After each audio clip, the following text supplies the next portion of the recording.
Je suis Dorit Naon, j'écris les posts LinkedIn des chefs d'entreprise, je forme leurs équipes à LinkedIn, je suis autrice et chroniqueuse télé.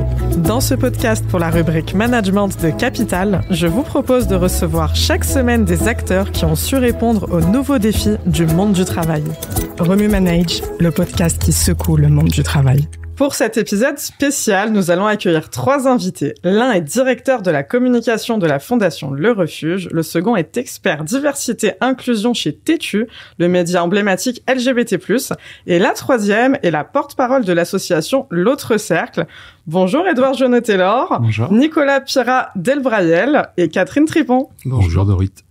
C'est quoi votre définition à chacun des LGBT+ phobies en entreprise? On va commencer par Nicolas peut-être? On va décortiquer la question. LGBT-phobie, c'est un délit. LGBT-phobie, c'est un mal qu'il faut combattre en entreprise et ailleurs, tout simplement. Succinct, efficace, on adore. Catherine? Alors pour compléter Nicolas, au-delà effectivement le fait que ce sont des discriminations, c'est avant tout considérer que il y a une orientation sexuelle et une identité de genre qui serait prédominante dans la société et que les autres effectivement ne sont pas respectables en tant que tels. D'accord. Et Édouard? Je pense que pour compléter ces deux définitions-là, je pense qu'on pourrait dire que c'est quelque chose qu'on ne perçoit pas ou qu'on perçoit moins que celle qu'on a l'habitude de voir dans la rue, à la maison, à l'école. On pense parfois que ça n'existe pas parce qu'on laisse le perso en dehors du travail. Sauf que le perso, ça fait partie du travail. Et donc ne pas vouloir voir qu'il subsiste des discriminations sur l'orientation sexuelle ou l'identité de genre en entreprise, ça participe du problème qu'on ne parvient pas à régler. Une forme de déni, très clair. Catherine, tu es également co-responsable du pôle employeur de l'association de référence LGBT+, au travail L'Autre Cercle. Vous proposez aux entreprises de signer des chartes d'engagement contre les LGBT+ phobies. Pourquoi l'engagement du dirigeant est fondamental selon toi ?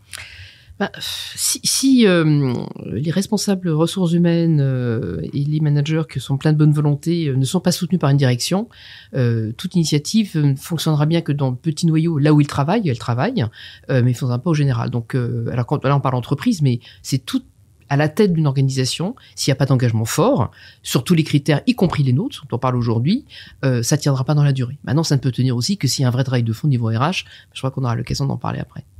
Alors, au niveau travail de fond, est-ce que tu peux développer justement maintenant, je pense que c'est le moment, qu'est-ce que pour toi les RH peuvent mettre en place ? Alors d'abord, il y a beaucoup d'actions. Les premières, c'était très clair sur les comportements discriminants. C'est de savoir si on est capable de sanctionner une personne qui a un comportement LGBT-phobe, quel que soit son niveau hiérarchique. Donc c'est d'avoir ligne d'écoute, sécurité et autres. C'est le travail aussi avec les partenaires sociaux, le dialogue social, les représentants du personnel, qui sont pas toujours à la manœuvre là-dessus. Loin, contrairement à ce qu'on peut penser. Et puis, si on s'estime avoir une politique inclusive, diversité, égalité femmes-hommes, RSE, responsabilité sociale des entreprises ou des organisations, on peut pas occulter effectivement ces deux critères qu'on a tendance à occulter aujourd'hui parce que ces critères ne sont pas visibles, surtout pour les personnes LGB, lesbiennes, gays et bi. Et que donc aujourd'hui ça aboutit à ce qu'il y ait une autocensure, à ne pas activer des droits qu'elle en a droit, liés à la conjugalité, le mariage, le Pacs, liés à la parentalité, qu'un enfant vienne, quel que soit le sourcing, comme on dit, une PMA maintenant autorisée ou une GPA interdite, il y a tous ces éléments-là qui font que les personnes n'osent pas activer ces droits, souvent pour de mauvaises raisons, mais s'il n'y a pas de signaux forts qui permettent de le dire, d'où l'importance effectivement de l'engagement de la direction et pas simplement du dirigeant de la dirigeante, mais fondamentalement c'est après les procédures ressources humaines, c'est est-ce qu'il y a en place un process qui permet à une personne d'organiser sa transition, mais je sais que c'est un sujet qu'on évoquera aussi un peu plus tard, et donc c'est un travail de fond qui paraît évident et simple quand on en parle ici autour de cette table, mais qui reste encore extrêmement compliqué parce qu'il y a une frilosité incompréhensible de beaucoup d'organisations en France, qu'elles soient même filiales de groupes étrangers très à l'aise sur le sujet, et qu'on fait un travail de fond avec nos camarades, Tétu Connect d'un côté, Le Refuge et l'Autre Cercle, pour chacun notre niveau dans nos compétences expertise, pour faire prendre en compte ce sujet comme les autres. Et ça reste encore compliqué, même si la société française a évolué, mais les employeurs publics et privés n'ont pas forcément encore beaucoup avancé là-dessus. Encore beaucoup de travail pour aller vers l'évolution de la tolérance envers les LGBT+ au travail. Merci beaucoup Catherine. Édouard, tu es le directeur de la communication de la Fondation Le Refuge, dont j'ai l'honneur d'être l'ambassadrice. Vous hébergez, protégez et accompagnez les jeunes LGBT+, qui sont mis à la rue par leur famille. On parle de rejet familial, mais quel est l'état des lieux du refuge sur le rejet professionnel ?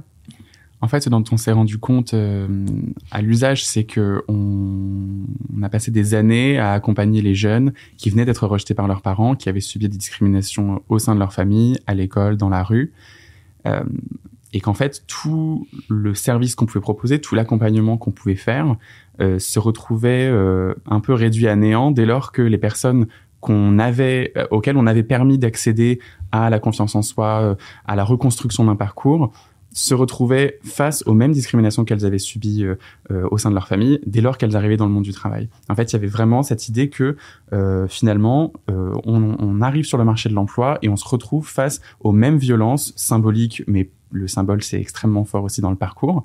Et donc, ce qu'on a souhaité faire depuis quelques temps maintenant, c'est de travailler avec les entreprises, avec les collectivités aussi, parce que ça concerne aussi le secteur public, de sorte que les personnes, quand elles entrent sur le marché du travail, elles ne soient pas victimes de tout ce qu'elles ont pu subir de la part de leurs parents, ou à l'école, ou dans l'espace public.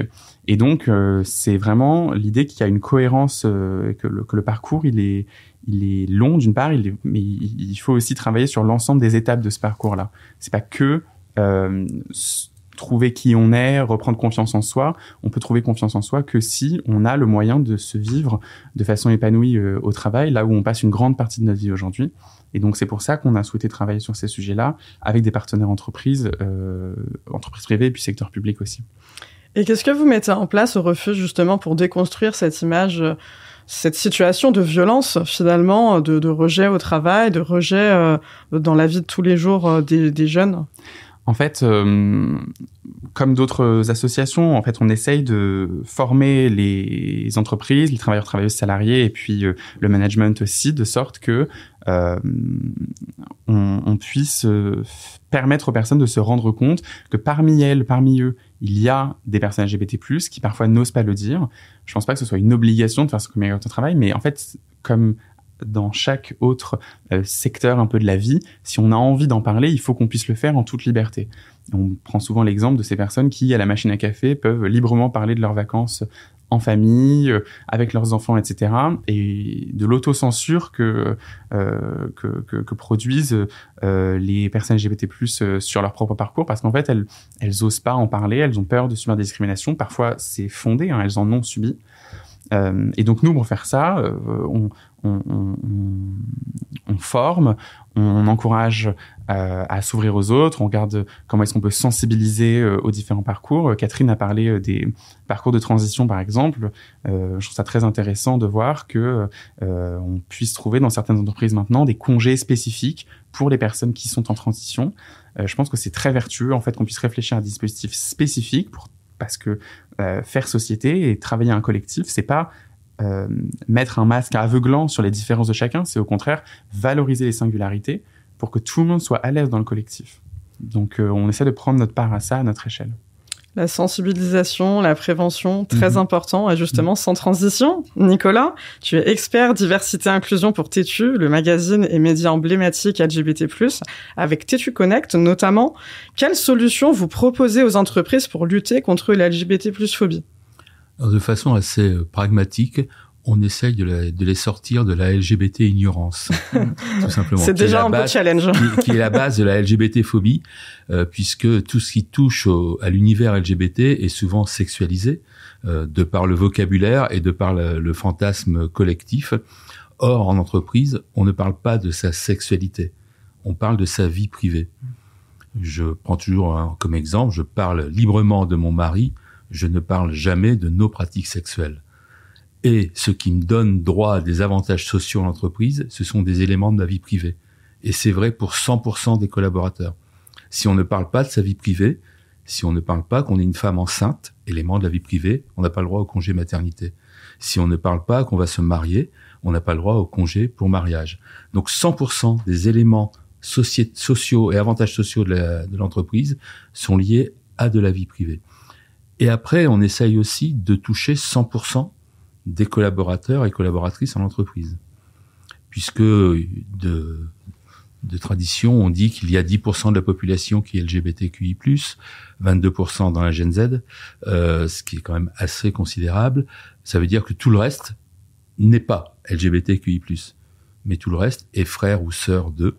Tout le reste est papa ou maman d'eux. Tout le reste est grand-père ou grand-mère d'eux, parce qu'aujourd'hui, nous avons 3 générations qui travaillent en même temps. Les autour de 60, les autour de 40 et les autour de 20 ans.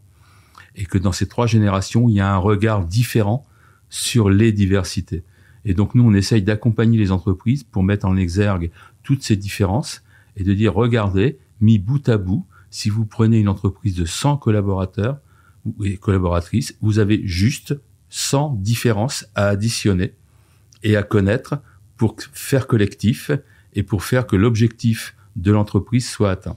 Tu crois à la cohabitation des générations sur le sujet LGBT+? Ah oui.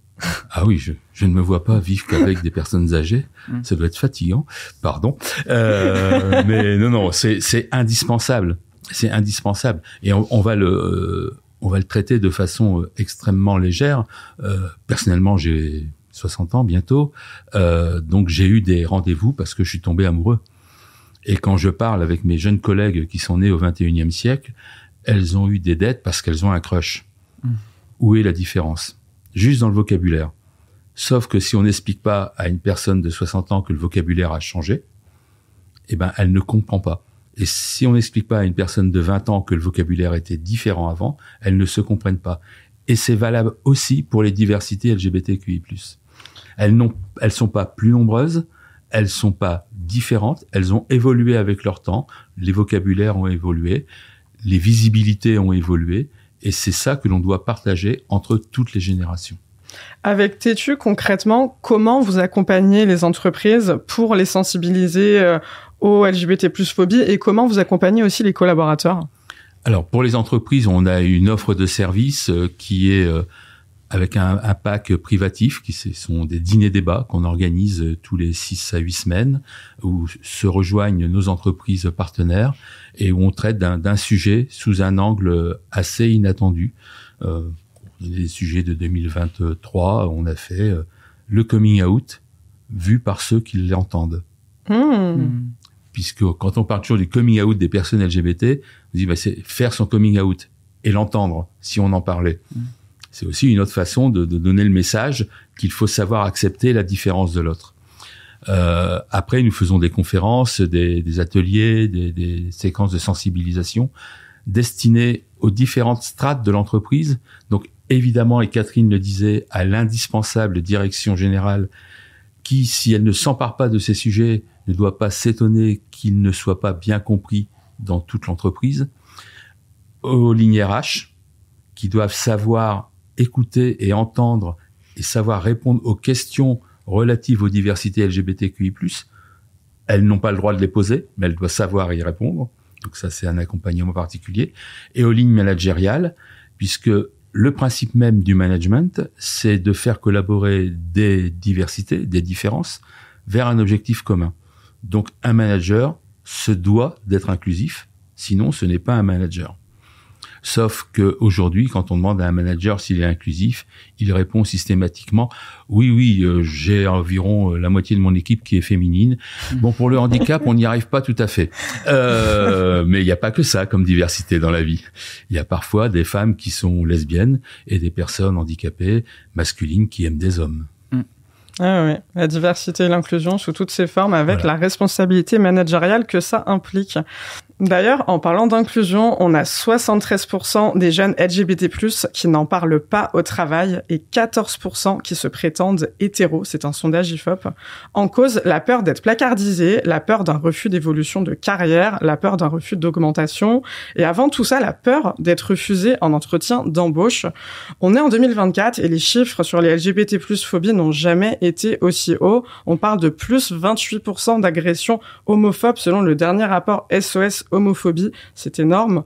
On parle d'évolution ou de régression dans le monde du travail et dans la société en général. Édouard, on commence par toi. Ces chiffres, je les trouve, ne me surprennent pas. Moi-même, faisant partie d'une jeune génération de salariés, j'ai eu d'autres métiers avant de travailler au refuge.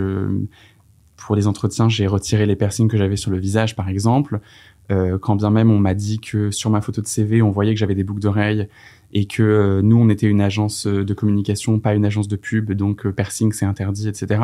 Je pense que quand on est une personne LGBT qui plus est visible, ou en tout cas dont les gens pensent qu'on est visiblement LGBT, c'est plutôt comme ça qu'il faut le tourner, on subit en fait au quotidien un nombre de micro-agressions qui sont, un nombre qui est faramineux. Et en fait, ça c'est vraiment un aspect sur lequel je pense qu'il faut qu'on puisse bosser avec les organisations professionnelles, parce que là on est vraiment dans un niveau de granularité sur la discrimination qui est difficilement perceptible en fait. Les gens se rendent pas compte que ce genre de propos, c'est un propos qui est discriminant et qui en fait fait écho à des clichés, de la violence symbolique en fait à laquelle on est confronté tous les jours et qu'on n'a pas envie de subir dans le monde du travail, dans son quotidien professionnel. Donc voilà, et je trouve que évidemment que les jeunes aient besoin de continuer de cacher ça, ça montre que, comme le disait Nicolas, en fait il faut qu'il y ait quelque chose de transgénérationnel aussi qui s'opère, c'est-à-dire que moi, j'ai parfois été moins confronté à de la violence de la part de personnes plus âgées et plus avancées dans leur carrière que de la part de personnes qui sont un peu en début de parcours, mais qui ont qui cherchent à prouver quelque chose aussi, qui veulent se conformer à ce qu'ils ont à l'esprit comme étant une bonne posture professionnelle, une bonne tenue de travail, une bonne présentation physique. Et en fait, je pense qu'il faut vraiment qu'on puisse casser tout ça. C'est le rôle des assos et puis des organisations un peu hybrides de pouvoir aider à ça. Et je suis content qu'on puisse bosser là-dessus de front. On est tous complémentaires en plus, donc c'est très intéressant qu'on puisse aller là-dessus. Tu parles de micro-agressions. On peut parler de violences banalisées, par exemple, sous forme d'humour dans le monde du travail ? Tout à fait. Moi, je suis pour la réhabilitation du terme de violence. Qui remet vraiment l'église au milieu du village sur tous ces sujets-là. Ce sont des violences banalisées et il faut qu'on puisse les adresser comme telles. Catherine ? On vient à un monde un peu paradoxal, c'est qu'il y a une vraie évolution dans la société aujourd'hui des Françaises et des Françaises sur la reconnaissance des personnes LGBT+, mais en revanche, ceux qui ne le reconnaissent pas, il y a une radicalisation des comportements. Violence verbale, violence physique, violence sur les réseaux sociaux.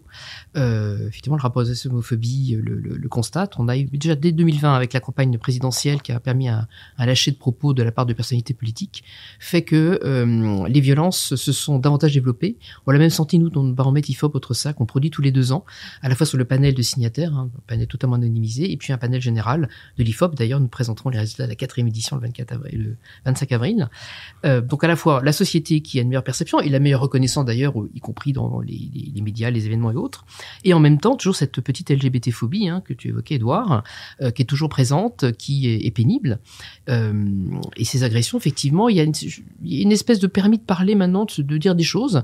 Alors, il y a des facteurs qui rentrent en ligne de compte, les comportements religieux, les croyances religieuses, l'expression de pratiques religieuses assez marquées aujourd'hui dans différentes familles religieuses. Une fois encore, en tout cas, on en a 2 vraiment dans le collimateur, et qui se sont vraiment beaucoup développés, font que il y a des propos qui sont tenus aujourd'hui qui ne sont pas corrigés. C'est pour ça que je expliquais tout à l'heure dans les process RH, la question de la sanction, la question des propos déplacés, des comportements inappropriés doivent être vraiment sanctionnés.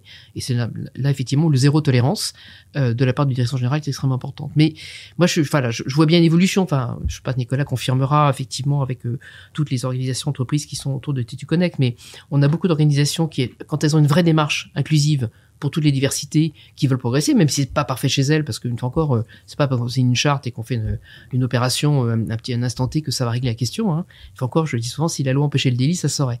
Mais en revanche, il y a quand même une vraie appréciation, parce que ça pousse de la part de nouvelle génération. Tu le rappelais, Nicolas, l'enquête Ipsos janvier 2023, 22% des moins de 25 ans qui s'estiment en faire partie, c'est pas qu'il y en a plus chez les jeunes, c'est qu'ils la ferment davantage. Comme la question de la transition aujourd'hui, où les jeunes arrivent sur le marché du travail avec leur transition. Alors à côté de ça, il y a effectivement un frein que tu rappelais, Edouard. C'est-à-dire qu'on a décliné la charte pour l'enseignement supérieur pour qu'effectivement il y ait la prise en compte des élèves, des étudiantes et étudiants. Et on a, après, un projet là-dessus justement, parce que si au moins les nouvelles générations ne peuvent pas être elles-mêmes en arrivant sur le marché du travail, alors que leurs aînés ont dû se cacher, on repart à zéro. Il faut qu'à un moment donné on sorte de ça, en tout cas au moins en France. Nicolas ? Je vais corroborer et compléter les propos de Edouard et de Catherine. Et pour faire le lien avec la charte de l'enseignement supérieur, nous venons de clôturer la 4e édition du Tétu Campus, donc où nous allons au devant des étudiantes et des étudiants pour leur parler diversité, accompagné d'une entreprise partenaire de TTU Connect qui a pour mission de parler d'elle sans parler de son business. Donc, pour expliquer, BNP Paribas ne doit pas dire qu'ils fabriquent des billets de 500, ils doivent dire que ils ont une politique D&I et expliquer quelle est cette politique D&I. Et ça fait 4 ans qu'on le fait, et je suis toujours extrêmement surpris d'avoir d'une part des jeunes qui nous disent merci parce que je ne savais pas qu'on pouvait en parler en entreprise, je ne savais pas qu'on pouvait être soi en entreprise, d'avoir des équipes pédagogiques qui nous disent ah oui, donc il faut vraiment qu'on mette ce sujet à l'ordre du jour, de découvrir que dans des écoles de management, le sujet de la diversité n'est pas abordé aujourd'hui. Donc on a un vrai sujet d'entretien de la méconnaissance ou de focalisation de la connaissance uniquement sur l'angle business. Et de ce fait, aujourd'hui, les personnes se positionnent de façon contre. On n'est pas pour les diversités, on est contre les différences. C'est intéressant. Et donc, si on leur explique pas que les diversités c'est un atout, elles se mettent contre. Il suffit de regarder les images qui ont été diffusées et sur les réseaux sociaux et dans les médias mainstream depuis, on va dire 2010, 2011, 2012 et encore récemment, sont au premier rang des trentenaires avec leur poussette en forme de pare-choc. C'est pas les anciennes générations qui sont contre. Les anciennes générations ont très bien vécu et progressé avec. C'est la nouvelle génération qui a peur d'un avenir qui ne lui ressemblerait pas. Alors c'est très intéressant et je vais rebondir sur quelque chose que tu as dit Catherine et qui rejoint ce que tu viens de dire Nicolas et vous faire réagir tous les trois sur ça. C'est les réseaux sociaux et notamment qui sont investis par la nouvelle génération, par la Gen Z. Tu as parlé tout à l'heure Catherine de l'impact négatif des réseaux sociaux. Est-ce que vous considérez dans votre vision globale tous les trois que effectivement il y a un impact vraiment négatif qui alimente les LGBT+ phobies, ou est-ce qu'au contraire on peut considérer que les réseaux sociaux sont un allié pour l'évolution à la tolérance et à l'acceptation? Le concept même des réseaux sociaux ne permet pas d'être un allié, puisque le principe c'est de pousser les personnes sur les réseaux sociaux, de leur pousser les personnes qui pensent comme elles. Donc c'est une espèce de circuit qui a permis de développer d'ailleurs les complotismes au moment des attentats, etc., qui fait que des jeunes ont une vision effectivement extrêmement réductrice sur leur environnement. Donc soit ils sont dans un environnement positif et dans ces cas-là ils ont le sentiment que ça va plutôt bien, soit c'est un environnement effectivement de gens qui véhiculent des pensées négatives et ils pensent effectivement la même chose que. Donc les réseaux sociaux ne sont pas des alliés là-dessus, ne pourront jamais l'être parce que c'est le concept même qui exclut la notion du débat, puisqu'aujourd'hui on ne débat plus en France. Si tu ne penses pas comme moi, tu es contre moi. Donc, on a un vrai problème de fond là-dessus. Je te fais réagir directement à toi, Nicolas, parce que tu représentes aussi le média TTU, le média TTU Connect. C'est quoi ton point de vue? C'est quoi ta position? Forcément, tu es très à l'aise. on est sur les deux environnements. On est sur l'environnement mainstream du média papier, donc du média que l'on maîtrise, qu'on a entre les mains avec des dossiers longs et qu'il faut prendre le temps de lire. Et ça permet d'avoir un éclairage de la connaissance.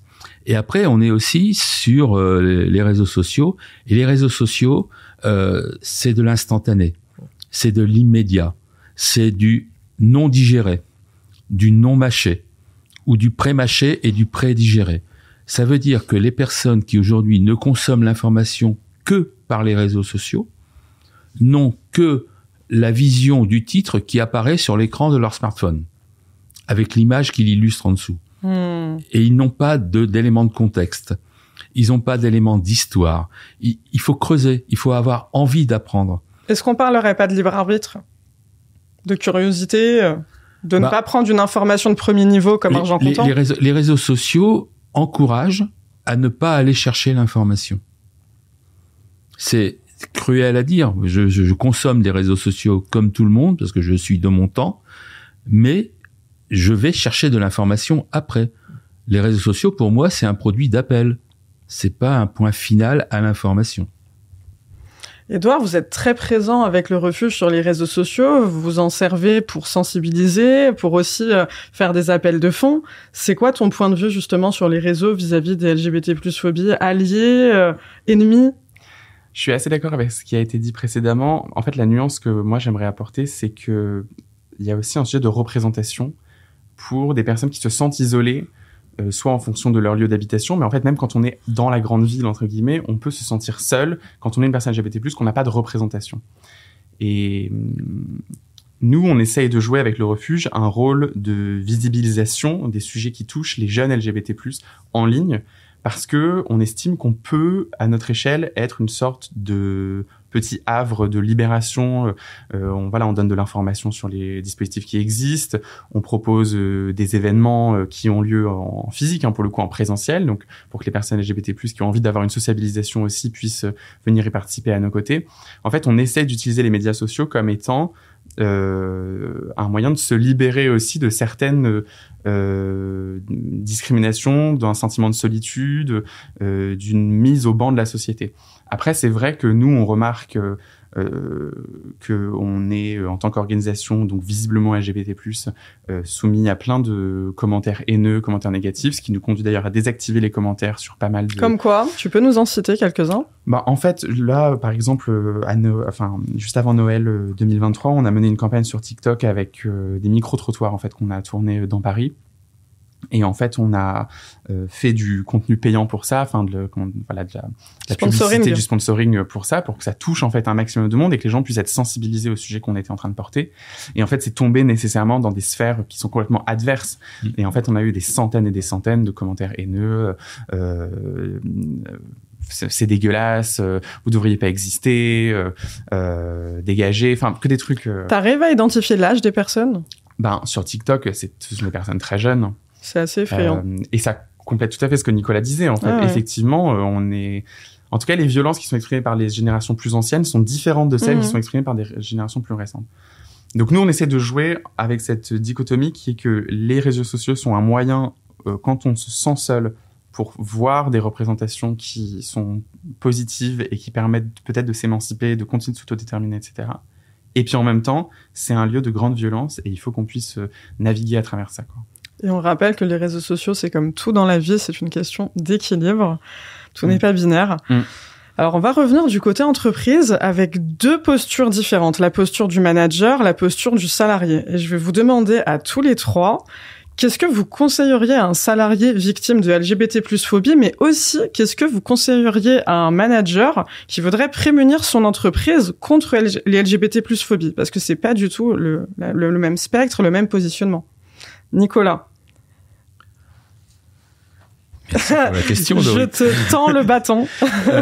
Non, mais alors. Je sais que c'est le manager peut aussi être un salarié et peut aussi être victime de LGBT-phobie. Donc, à partir du moment où on est victime de LGBT-phobie dans l'entreprise, quel que soit son positionnement hiérarchique, il se doit y avoir dans les entreprises inclusives un processus de déclaration, un processus d'escalade qui permet d'alerter soit son N+1, soit son N+2, soit les RH, soit un réseau de signalement totalement anonyme. Et dans les cas les plus compliqués, on peut directement contacter la défenseur des droits ou SOS homophobie ou saisir le procureur de la République. Ça, c'est ouvert à tout à chacun, en espérant qu'on n'en arrive pas là et qu'il y ait des solutions de règlement à l'amiable et de pédagogie en interne de l'entreprise pour que ça ne se reproduise plus. Ça, c'est pour les salariés. Donc, et évidemment, il ne faut rien laisser passer. Et pour juste rebondir sur un mot qui a été utilisé tout à l'heure et que je réfute totalement, le mot micro-agression. Une agression, c'est une agression. Elle n'est pas micro ou maxi. On parle d'agression du quotidien, d'agression managériale, d'agression entre collaborateurs. C'est une agression, c'est comme une violence. Il n'y a pas de mini ou de maxi violence. Une violence, c'est une violence. Parce que ça touche les émotions. Parce que ça touche les émotions et parce que on se dit, c'est pas grave, c'était juste une petite blague. Mais une blague LGBT-phobe n'est pas une blague.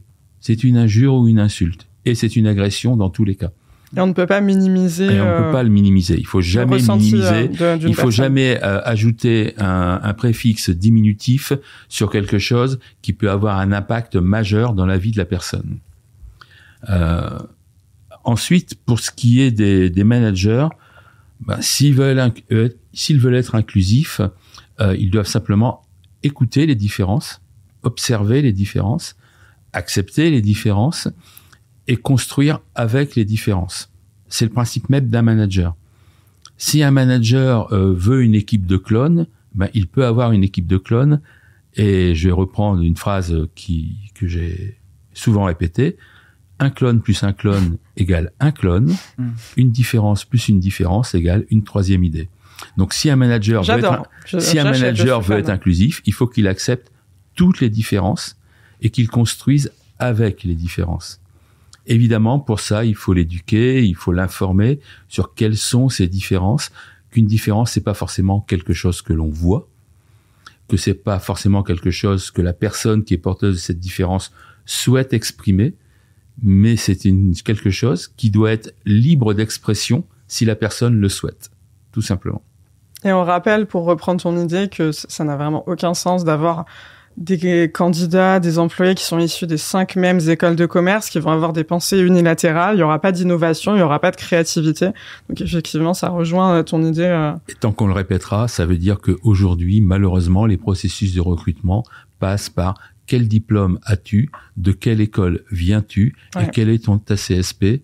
Ça te donnera peut-être une chance d'arriver à un poste de management. Tout à fait. Et c'est pas comme ça qu'on arrivera à l'altérité. C'est pas comme ça qu'on évoluera. Et l'altérité est très importante justement pour se compléter. Catherine, je te fais réagir aussi sur cette grande question. Évidemment, jusqu'à tout ce qu'a dit Nicolas.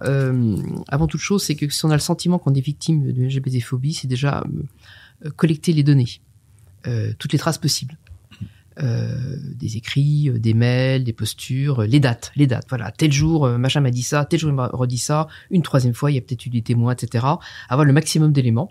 En parallèle, effectivement, si on est dans une organisation publique ou privée inclusive avec un process, une labellisation, diversité, égalité, avec un système de remontée de réclamation, avec un réseau de référents RH, référents discrimination, référents harcèlement, une ligne d'écoute harcèlement et autres, on en bénéficie, mais ça, c'est la minorité.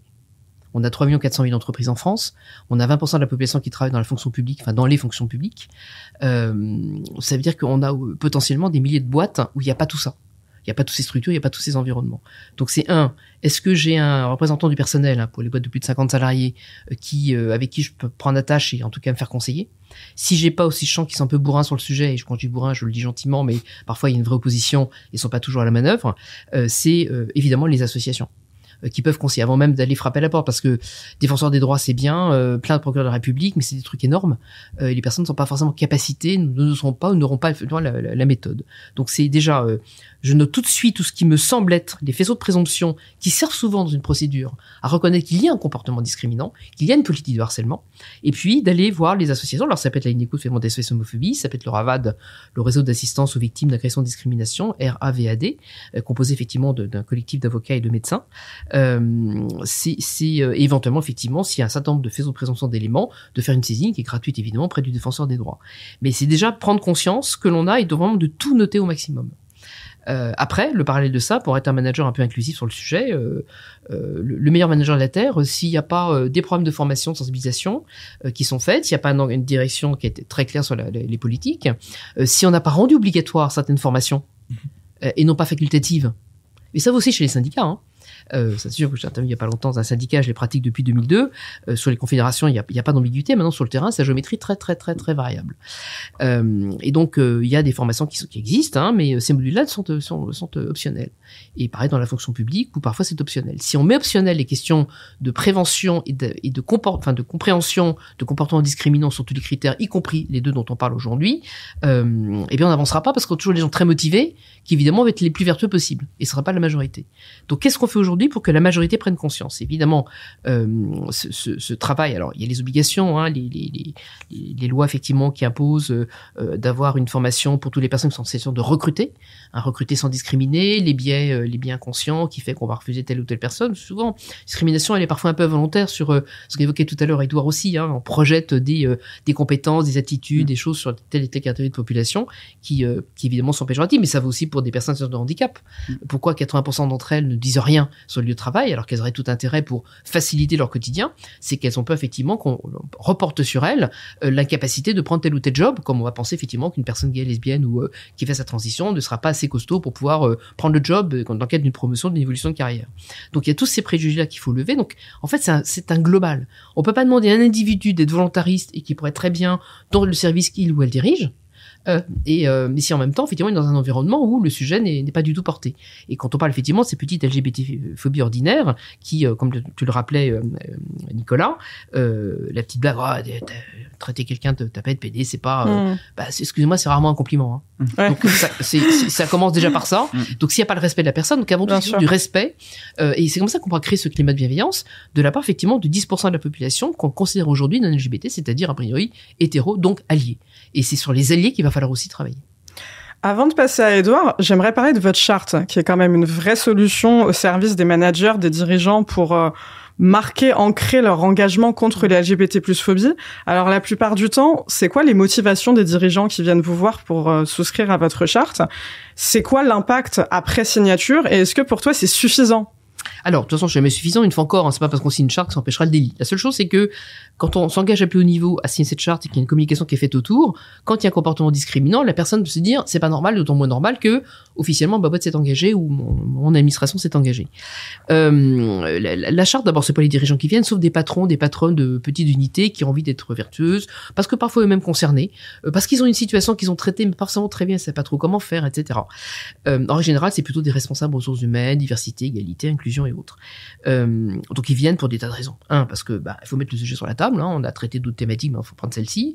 Deux, il y a eu un conflit ou un problème qui n'a pas été bien traité, ou ils ont un cas de transition, ça ne savent pas très bien comment le gérer, ou il y a un changement de gouvernance et on le voit très bien.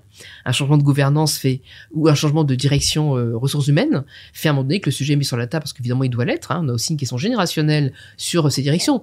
En France, nous avons une fabrique de nos élites encore extrêmement traditionnelle et l'âge ne favorise pas les choses, même si on a une nouvelle génération de femmes et d'hommes plutôt cadras qui prennent des directions de grandes boîtes, mais globalement on est quand même sur des plus de 50 qui ont une vision peut-être un peu décalée de la société sur laquelle peut-être on parle pas de ça, on n'a pas à en parler. Si, il faut en parler parce qu'il faut apporter des réponses.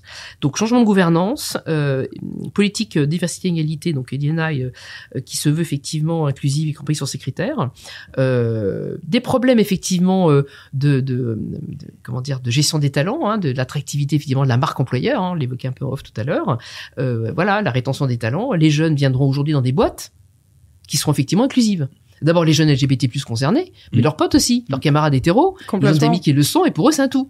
Comme je veux pas entrer dans une boîte qui décarbone pas, qui a pas une forme politique sur un plan environnemental, il y a des vraies postures aujourd'hui des nouvelles générations qui sont incontournables. Donc il y a un intérêt en matière de recrutement.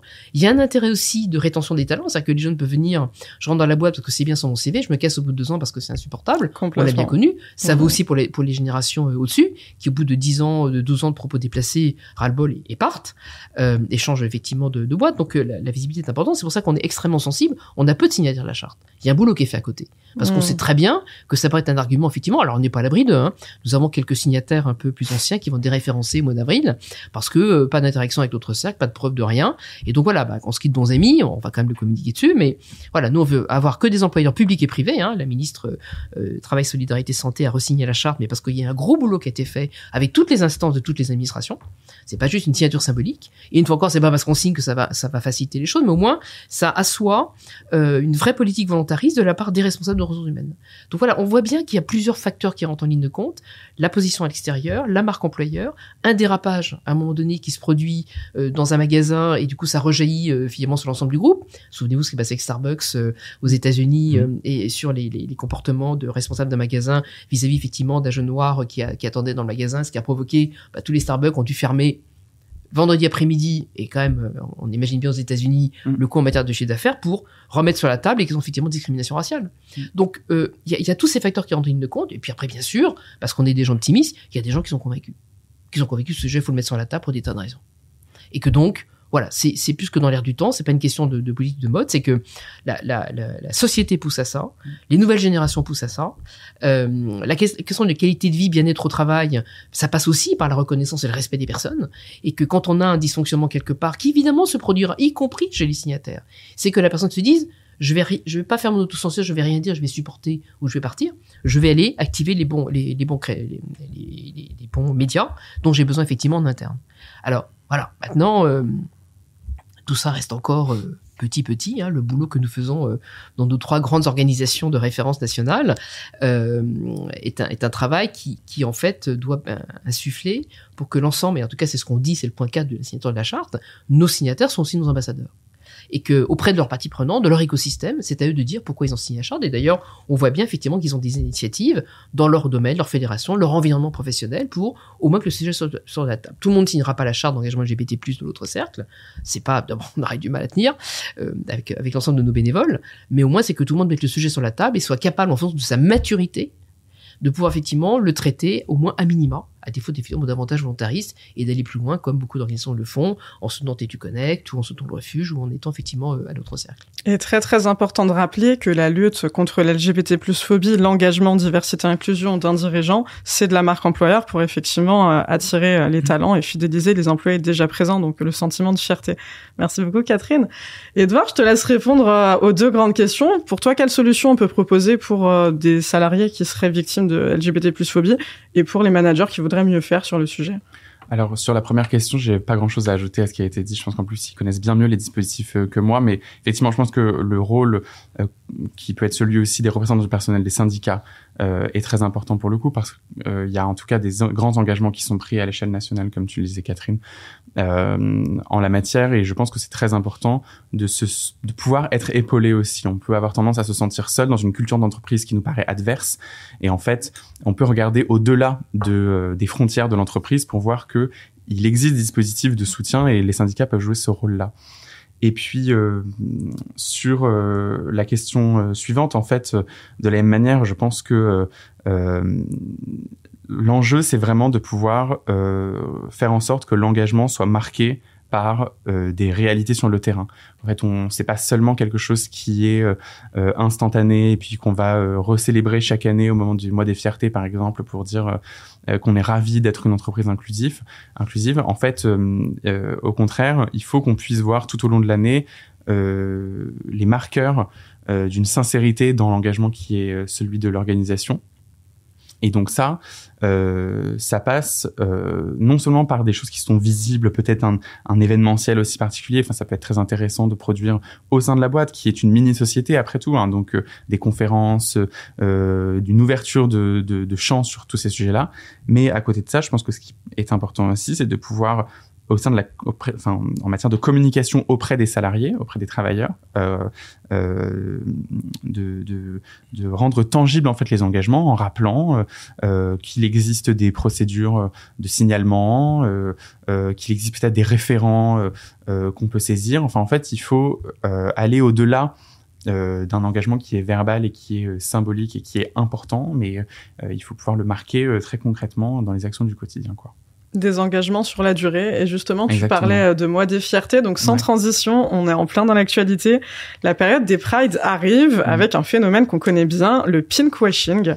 Le fait que les marques, les entreprises mettent des drapeaux et des logos arc-en-ciel uniquement pendant la période des Prides pour surfer sur la vague diversité-inclusion. Comment on fait pour s'y retrouver parmi les entreprises qui sont sincères, pas sincères dans leurs engagements? Nicolas? Je sais pas, on met une lingette dans le tambour de la diversité et si elle ressort aux 6 couleurs, bah c'est que c'était du pinkwashing. C'est une façon de voir les choses. C'est une façon de voir les choses. Non, alors après les entreprises ont un niveau de maturité très différent sur leur engagement en termes de diversité. La façon de rendre visible son engagement, elle n'a pas de palier différent. C'est soit on s'affiche, soit on s'affiche pas. Alors moi je vais être très positif. Quand on s'affiche, ça fait toujours un peu plus de visibilité. Après, à nous, à aller creuser la sincérité de cette visibilité. Est-ce que les entreprises comprennent ce qu'elles affichent? Est-ce qu'elles comprennent pourquoi elles l'affichent? Est-ce qu'elles sont capables de mener des actions en dehors du mois des fiertés? Est-ce qu'elles sont capables de mener des actions en dehors de la semaine du 17 mai, qui est la semaine de lutte contre toutes les LGBT-phobies, l'IDAOT? Est-ce qu'elles sont capables de mener des actions en dehors du 11 octobre, journée du coming out? C'est ça, c'est là où on détecte si c'est du pinkwashing ou pas. Si une entreprise n'est capable de parler de ce sujet que pendant la période du mois de juin, il y a de grandes chances que ce soit du pinkwashing. Puis après, j'ai un petit conseil à donner, c'est d'aller sur le site de l'entreprise, entreprise.com, d'aller sur la petite loupe en haut à droite et de taper des mots-clés. Gay, lesbienne, LGBT, diversité. Soit ça vous sort une information complète sur ce que fait l'entreprise et ce n'est pas du pinkwashing. soit ça vous sort une information assez dense sur ce que fait l'entreprise, dont la plus récente date de juin 2016. Donc on peut se dire que c'est peut-être du pinkwashing et qu'il n'y a pas eu grand-chose depuis 8 ans. Soit ça vous sort une information où là, il faut savoir maîtriser l'anglais. C'est écrit « not found ». Donc, si c'est écrit « not found » et que le logo est aux couleurs du rainbow flag, il y a un sujet. Il y a un sujet de pinkwashing. C'est le seul moyen de détecter. C'est une analyse que vous rejoignez, Catherine et Édouard ? En fait, le 17 mai, c'est comme le 8 mars, c'est toute l'année. Donc, quand vous avez une entreprise qui a une organisation publique, qui a une politique, il n'y a pas de moi, c'est dit régulièrement. D'ailleurs, je trouve que c'est Najat Belkacem qui l'avait dit pour le 8 mars. Et donc, on rebondit là-dessus. Quand vous avez une vraie politique égalité femmes-hommes, lutte contre le sexisme et pour la mixité des métiers, vous pouvez effectivement, le point d'orgue du 8 mars, c'est l'occasion effectivement de visibilité, tout ça. Si vous avez une politique finalement LGBT inclusive, aussi commencez à mettre le sujet sur la table et que le fait, dans un environnement où le niveau de maturité n'y est pas, vous faites un événement autour effectivement du 17 mai. Moi, je fais le distinguo entre une boîte américaine très très engagée, avec des top exécutifs visibles qui fait le waouh sur le 17 mai et une boîte un peu traditionnelle, une administration un peu traditionnelle qui va faire une conférence sur le sujet transidentité, c'est quoi, etc. Est-ce que vraiment ça relève de la vie privée, etc., qui fait ça le 17 mai. Moi, je sais apprécier la valeur de cet engagement, ça vient compléter ce que dit Nicolas, où le premier pas qui est mis aussi de faire une conférence, quelque chose au-delà effectivement des drapeaux, c'est un pas important pour mettre le sujet sur la table. Donc vraiment, tout ça est vraiment à nuancer. Maintenant, on a parfois des responsables communication de certaines boîtes qui nous appellent. Écoutez, voilà, pour parler de la charte et de signer la charte. Écoutez, c'est pas tellement dans votre cours, c'est dans le cours des ressources humaines. Alors, est-ce que vous pouvez revenir à quelqu'un des ressources humaines et on en a retoqué comme ça quelques-uns qui sont venus un peu plus tard par les RH, parce que c'est par les RH qu'on aborde le sujet, non pas sur la communication, ou qui avaient commencé à nous remplir un dossier en expliquant qu'ils faisaient beaucoup de choses le 17 mai ou le mois des Pride. Sympathique, mais ok, mais vous faites quoi par ailleurs? Tout ça rebondissant sur ce que disait effectivement Nicolas. T'es en accord avec ce qui vient d'être dit sur le pinkwashing, Édouard ? En parfait accord. T'as des choses à rajouter peut-être sur des choses que tu constates sur le sujet ? Non, en fait, il se pose pour toutes les organisations qui proposent des formations comme nous on le fait au moment des mois des fiertés, par exemple des interventions. Il y a toujours ce spectre qui plane de l'idée que peut-être que c'est un engagement un peu factice de l'entreprise. Donc pour lutter contre ça, il faut faire preuve de vigilance.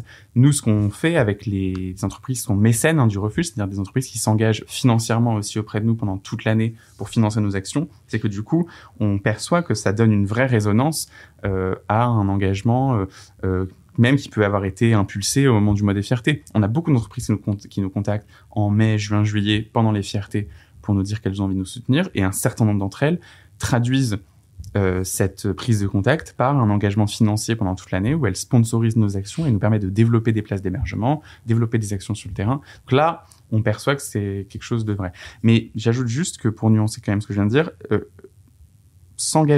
quand on est une entreprise, s'engager en soutenant des associations à l'extérieur, c'est bien, et nous, on en est ravis puisque c'est quand même ça le moteur qui nous permet d'avancer auprès des jeunes LGBT+. Mais enfin, il faut que dans la culture d'entreprise en interne, évidemment, les personnes ne subissent pas de discrimination. Et là, on reboucle avec tout ce qu'on dit depuis tout à l'heure, mais il faut avant tout qu'en fait, ça bénéficie aux salariés de l'entreprise.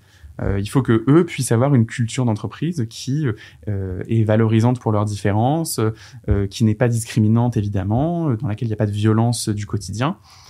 C'est pas que s'engager sur le terrain aux côtés des assos, c'est en fait aussi se regarder soi-même et voir ce qu'on est capable de faire en interne. On retient qu'il y a un vrai travail de vérification, en tout cas, de part et d'autre. Ouais. Je vous fais réagir à un dernier sujet qui est un sujet à part entière, la transidentité. La transidentité qui est un obstacle à l'embauche pour 8 recruteurs sur 10, c'est une étude Opinionway, c'est énorme. 72% des personnes transgenres et non-binaires estiment avoir été discriminées, selon une étude Boston Consulting, avec le soutien de Tétu. Comme manifestation de discrimination ou de violence, on a le rejet pour 57%, le harcèlement par les collègues pour 49% et les insultes pour 48%. Les chiffres ont doublé ces dernières années. Comment on lutte contre la transphobie spécifiquement en entreprise, Nicolas ? En expliquant, en faisant de la pédagogie, parce que je vais encore une fois de plus transformer le suffixe phobie par ignorance. C'est de la transignorance. On ne connaît pas ou on méconnaît ce sujet. En plus, c'est un sujet qui est extrêmement divers à l'intérieur de lui-même. On parle pas de la transidentité, on parle des transidentités. On a les personnes qui vont faire une affirmation de genre jusqu'à la réassignation chirurgicale. On a les personnes non-binaires, les personnes gender-fluid, des personnes agenres. Donc, on a tout un panel de transidentités dans les transidentités. Expliquer, ça permet d'éviter le rejet. Ça permet aussi d'avoir des entreprises qui sont assez matures sur le sujet et qui savent et qui ont compris, que avoir une compétence, avoir un badge d'accès, avoir une boîte mail, ça n'a pas de genre. C'est juste une compétence, un badge d'accès ou une boîte mail. Après, la personne, elle a une identité qui lui est propre, qui est la sienne, qui est celle qu'elle ressent et qui est incontestable. Malheureusement, notre société est faite aussi avec une identité administrative. Une entreprise inclusive pour les personnes transidentitaires, c'est juste une entreprise qui est capable de gérer en parallèle 2 sources d'information, l'identité administrative d'un côté, l'identité réelle de la personne de l'autre côté, et de partager avec tout le monde l'identité réelle de la personne, et de ne rien laisser passer de tout propos ou de tout comportement transphobe du processus de recrutement jusque au quotidien dans l'entreprise. Parce qu'aujourd'hui, on a aussi, et c'est observé depuis une quinzaine d'années, de plus en plus de personnes qui effectuent leur parcours d'affirmation de genre dans le cadre de leur vie professionnelle. Et ça, c'est quand même une belle avancée qu'il est notable de noter. Bien sûr, c'est important de le préciser. Catherine, Édouard, qu'est-ce que ça vous évoque, l'analyse de Nicolas ? Bon, nous déjà, on est confrontés au refuge à effectivement une augmentation drastique du nombre de personnes trans qui nous appellent. Et ça, c'est un sujet qui arrive dans le débat public, qui est arrivé assez récemment, mais il faut quand même se rappeler que lors des débats sur le mariage pour tous, il y a 10, 11 ans, 12 ans, on ne parlait pas du tout des transidentités. Pourtant, ça existe depuis très longtemps. C'est documenté d'ailleurs par des personnages historiques. Donc, c'est pas un sujet qui est nouveau. Mais par contre, les gens, ils sont confrontés, le grand public y est confronté depuis assez récemment. Et donc, forcément, ça touche les organisations professionnelles de la même manière, puisqu'en fait, désormais, c'est vrai que dans le cadre de son travail, parce que c'est la vie tout simplement, en fait on opère une transition et puis on se retrouve au travail à devoir l'assumer et donc il faut s'assurer que derrière le dispositif, l'encadrement, les référents, tout le monde soit bien formé à ça, puisse répondre à ce que ça exige, c'est-à-dire de la compréhension, peut-être un peu plus de temps, de la pédagogie, et puis aussi la capacité de sanctionner toutes les personnes qui se montreront discriminantes envers là où les personnes concernées. Donc, moi, ce que je pense, c'est que c'est un sujet qui est récent et qui donc doit faire l'objet d'une vraie mobilisation en fait de la part de tous, parce que si on veut pouvoir progresser rapidement et si on veut pouvoir perpétrer le moins de violence possible envers les personnes qui souffrent de ça, qui souffrent des violences, bien sûr, qui souffrent de la transphobie et qui souffrent des clichés, en fait, il faut là encore qu'on s'organise collectivement et que à chaque échelon de management, mais aussi dans les différents corps professionnels, en fait, on puisse travailler en commun pour diffuser les bonnes pratiques, parler de ces sujets-là. Avant-hier, en tout cas le 31 mars, c'était la journée mondiale de visibilité des transidentités. Et en fait, je pense que c'est important que les entreprises puissent se rendre compte que dans leurs salariés, il y a des personnes trans, mais simplement elles n'osent pas le dire. Nous, on a été confrontés au refuge à des partenaires qui nous disent nous, on veut bien être formés sur les sujets orientation sexuelle, mais par contre, les transidentités, ça ne nous concerne pas. On n'a pas de personnes trans chez nous. Ça n'a aucun sens. Et si on n'a pas, c'est a priori qu'elle n'ose pas le dire, en fait. Et puis, c'est pas parce qu'il n'y en a pas maintenant qu'il n'y en aura jamais, bien en sûr. fait. Bien sûr. Catherine, c'est quoi ta vision sur le sujet ? Alors d'abord, le fait que c'est doublé, Nicolas l'a réévoqué, on voit bien les nouvelles générations aujourd'hui arrivent avec leurs expressions de genre, identité de genre beaucoup plus affirmées, alors que leurs aînés sont cachés pendant très longtemps, parfois attendus, ils sont pré-retraite, proche de la retraite pour oser enfin être elles-mêmes, enfin vivre dans leur genre depuis toujours. Une vraie douleur. Oui, c'est une vraie douleur, oui, c'est une vraie souffrance. Certains ont dit, si je faisais pas ma transition, je sautais par la fenêtre. C'est quelque chose qui est... Quand on est ce qu'on appelle une personne cisgenre, c'est-à-dire qu'on est bien dans son genre, on peut pas comprendre ça. Mais c'est une réalité. Maintenant, ces nouvelles générations, effectivement, sont davantage visibles. Ils l'assument. C'est la raison pour laquelle, d'ailleurs, on avait, nous, en 2019 déjà, avec l'Association des DRH de France, fait un guide sur la transidentité pour, déjà, patron de PME, j'ai quelqu'un qui rentre dans mon bureau, voilà, je veux faire ma transition, oups, on a le droit de pas savoir ce que c'est. On n'apprend pas encore ça vraiment dans les filières des ressources humaines. Je peux le confirmer. Et donc, on va réactualiser ce guide que nous allons produire à l'automne dans la collection Carrément. C'est une collection où on a guide sur les alliés, l'émergence des femmes lesbiennes qu'on est sorti en 2023. Et on va rajouter la question de la non-binarité, qui est un vrai sujet aujourd'hui très prégnant, sur l'action de l'expression de genre, justement, et sur lesquels, là, les responsables RH, plein de bonne volonté, sont parfois un peu à poil. C'est l'expression, ils savent pas comment gérer. Parce que gay, lesbienne, ok, on comprend. Ouais. PMA, on comprend. Voilà. Personne qui fait cette transition, on comprend. Ouais. Mais quelqu'un qui est pas classé, on aime bien classer les gens en France. Donc, c'est juste impossible. Donc, voilà, ce guide va sortir effectivement à l'automne. Et puis, il y a bien sûr, comme on a un pôle conseil et formation, il y a tout ce travail, effectivement, consulting, de formation qu'il faut faire. Au-delà, bien sûr, de ce qu'a dit en premier Nicolas, qui est évidemment essentiel, c'est la pédagogie, c'est expliquer. D'ailleurs, on demande souvent plutôt, en ce moment, d'intervenir au cours du mois des Prides sur la question de la transidentité, qui est un sujet qui encore a besoin, effectivement, d'être... Parce que ça ramène à la question du genre, hein, tout simplement. Oui, et que donc, ça bouscule beaucoup de personnes, indépendamment, effectivement, du caractère éruptif dès qu'on prononce le mot genre en France. Donc ce qui est surtout important pour nous, c'est que au moins dans le cadre du travail, il n'y a pas les violences que les personnes trans subissent aujourd'hui dans la sphère publique, violences qui parfois font jusqu'à la mort. En France, hein, je suis pas en train de vous parler du Brésil, qui est le premier pays au monde, voilà. Cette question de violence, c'est une responsabilité d'un chef ou une chef d'établissement, de responsable effectivement d'organisation, qu'il n'y ait pas de comportement violent. Or aujourd'hui, il y a vraiment de la violence physique à l'encontre des personnes trans. Il y a des propos encore plus violents. Là où il pourrait y avoir une attitude relativement apaisée, compréhensive des personnes effectivement qui seraient lesbiennes, gays ou bisexuelles, et que donc les réponses sont pas toujours faciles à porter non plus. Il y a un minimum qui est facile à faire de reconnaissance, comme tu le rappelais effectivement Nicolas. Après, il y a des contraintes administratives sur lesquelles on travaille dans l'autre sac avec l'administration en ce moment depuis quelques années maintenant. On espère bien voir aboutir pour simplifier le processus administratif, la reconnaissance, indépendamment de revendications politiques que peut avoir l'inter-LGBT, qui est l'inter-associative au sein de la communauté d'associations LGBT+, sur la simplification, effectivement, la reconnaissance des personnes qui, à un moment donné, parce qu'une transition, c'est pas, voilà, la restauration chirurgicale, d'abord, tout le monde n'y va pas. Ensuite, il y a des personnes qui sont dans un entre-deux, et qui peuvent rester dans un entre-deux. Garder un numéro de CQ01, qui serait donc élément masculin, et puis vivre en tant que femme, parce que la personne est femme. Et il l'a toujours été. Et avec forcément, peut-être, ce qu'on appelle du passing, des éléments constitutifs de l'ancien genre, qui peuvent perturber. Donc la pédagogie, la compréhension, elle est super importante. Et à chaque fois qu'il y a une demande, effectivement, de transition, c'est avec la personne, parce qu'il n'y a pas deux éléments identiques. C'est vraiment avec la personne qu'on peut voir comment on va organiser son coming out, entre guillemets, auprès des collègues, comment on va organiser cette période de transition, comment on va gérer par rapport aux clients, suivant le métier que la personne exerce. Et vraiment, c'est un vrai travail, mais qui n'est jamais finalement que de l'attention. On est dans l'humanité, là, on est vraiment dans l'humain à mort. L'empathie. C'est plus que de l'empathie. C'est, même si je comprends pas le truc, parce que c'est compliqué pour moi, personne transgenre, de comprendre le truc, c'est une réalité, j'ai quelqu'un en face de moi qui est ce qu'elle est, même si je la vois autrement. Et donc, c'est à moi de pousser mon propre curseur pour reconnaître cette personne et l'accompagner dans, effectivement, son parcours au sein de l'entreprise ou de l'administration. Ça rejoint ce que tu disais, Nicolas. Les gens ont tendance à rejeter ce qu'ils ne comprennent pas, ce qu'ils ne connaissent pas. D'ailleurs, je crois que tu voulais réagir.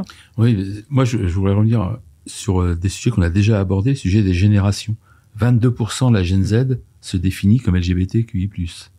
C'est-à-dire qu'un jeune sur 5 qui va arriver sur le marché de l'emploi dans la décennie actuelle et les futures va être concerné, et parmi lesquels on a des jeunes transidentitaires. Donc les RH vont devoir s'emparer du sujet et vont devoir savoir le traiter. Après, évidemment, les lignes managériales vont aussi devoir s'emparer du sujet et savoir le traiter. Et là, la recommandation que j'aurais à faire, c'est appuyez-vous sur les personnes transidentitaires de votre organisation pour vous accompagner dans la façon d'en parler, dans la façon d'en communiquer. Moi, je ne sais pas expliquer pourquoi je suis cisgenre. Elle saura très bien expliquer, cette personne, pourquoi elle est une personne transidentitaire. Bien sûr, des alliés. Et il y a des messages que seules elles peuvent faire passer avec leurs mots. Et ces mots, si on les transpose dans la bouche d'un allié, eh ben, ça peut avoir du poids positif dans l'acceptation des transidentités en entreprise. Encore une solution brillante à apporter. Très rapidement, chacun, parlez-nous de vos projets. Nicolas, avec Tétu, c'est quoi les projets ? Vivement demain. Que toutes ces entreprises comprennent que finalement la diversité c'est génial. Nos projets c'est de continuer à accompagner les entreprises, c'est sortir notre film le 4e pour l'IDAOT, pour sensibiliser le grand public au sujet de lutte contre toutes les LGBT-phobies. C'est de préparer ce mois des fiertés, le premier mois des fiertés avant les 11 suivants, parce que je rappelle qu'il n'y a pas de mois de la honte. Donc il n'y a que 12 mois des fiertés. Il n'y en a qu'un seul où il fait vraiment beau, c'est le mois de juin. C'est pour ça qu'on en profite pour faire la fête. Puis c'est de continuer à faire en sorte que de plus en plus de monde comprenne qu'être différent, c'est juste être comme tout le monde. Des mots très très forts. Catherine, avec l'autre cercle, c'est quoi les projets? Alors, 25 avril, 17h, dévoilement effectivement des résultats de notre 4e édition du baromètre IFOP au cercle, avec des résultats extrêmement intéressants. On évoquait tout à l'heure effectivement l'impact. S'il y a bien un impact de la charte, c'est que on a, de façon récurrente depuis la première édition de 2017, on a plus des 2/3 des personnes qui répondent du côté du panel employeur qui sont visibles. On voit un vrai distinguo par rapport au panel neutre représentatif de la société française. Le 3 octobre, nous aurons notre soirée de cérémonie effectivement des rôles modèles LGBT+ et alliés. Okay. Extrêmement important parce qu'on a besoin, voilà, tu parles effectivement des personnes transidentitaires, on a besoin d'avoir des personnes gays, lesbiennes, bi, trans qui sont visibles à des différents postes clés dans la chaîne de commandement de l'organisation, comme si chose de naturel, pour donner envie aux nouvelles générations de se dire ok, je peux être moi-même. Ça aidera effectivement les jeunes à pouvoir aussi se rassurer là-dessus. Et puis à l'automne, nous sortons effectivement le 3e guide sur transidentité, non-binarité. Et comme nous avons aussi gagné un appel à projet du ministère de l'Enseignement supérieur et de la Recherche, nous travaillons cette année, nous sortirons effectivement au mois de juin 2025 le 4e guide qui sera le guide pour les jeunes diplômés de l'enseignement supérieur. Un agenda bien rempli, une année 2024 bien chargée. Bien sûr, les chartes d'enseignement supérieur, plus les chartes, voilà. On adore, tout ça contribue énormément évidemment à l'évolution des mentalités. Bravo pour tout. Édouard, avec le refuge, c'est quoi les projets ? Poursuivre toutes nos actions, d'ailleurs, premièrement en bénéfice des jeunes LGBT+, qu'on accueille. On avait 150 places d'hébergement l'année dernière à la même période, on sera à 300 dans quelques semaines. Et puis en fait, doubler le nombre de places, ce sera pas suffisant, donc on va poursuivre ça. Ce sera possible qu'avec le soutien des donateurs particuliers et des entreprises mécènes. Donc petit appel aussi solennel à soutenir financièrement les assos en fait proches de chez vous. Enfin en fait, ça peut être le refuge comme une autre, mais l'idée c'est que sur le terrain, les engagements puissent se concrétiser aussi. On va avoir un certain nombre de rendez-vous pendant l'année pour différents partenaires, que ce soit les personnes particulières qui nous soutiennent et dont on est ravis de pouvoir travailler avec elles et eux sur l'esquisse de tous nos projets à l'échelle locale, et puis aussi avec les entreprises d'administration engagées à nos côtés. Donc voilà, on va continuer de former, continuer de sensibiliser dans les écoles aussi, et puis continuer de développer des programmes pour mieux inclure les jeunes LGBT+ victimes de rejet. Et on rappelle que le refuge existe grâce aux dons pour financer leurs actions extrêmement nécessaires. Donc encore une fois, bravo pour tout, et très fière d'être l'ambassadrice du refuge. Je le dis et le répéterai. Alors moi, mon petit mot de la fin personnel qui est très important, c'est de rappeler bien sûr que l'identité de genre figure parmi les 26 motifs de discrimination établis par la loi, comme l'âge, le sexe, l'origine, l'orientation sexuelle, l'état de santé, etc. C'est l'article 225-1 du Code pénal et article L 1132-1 du Code du travail. C'était très important de le rappeler. Merci beaucoup, Nicolas, Catherine, Édouard, d'avoir été avec nous. Prenez soin de vous. Merci. Et bravo à tous les trois pour vos engagements surtout. Merci d'avoir écouté ce podcast. Si vous avez aimé, abonnez-vous sur votre plateforme préférée, ajoutez des étoiles, des likes et des commentaires. Rendez-vous la semaine prochaine.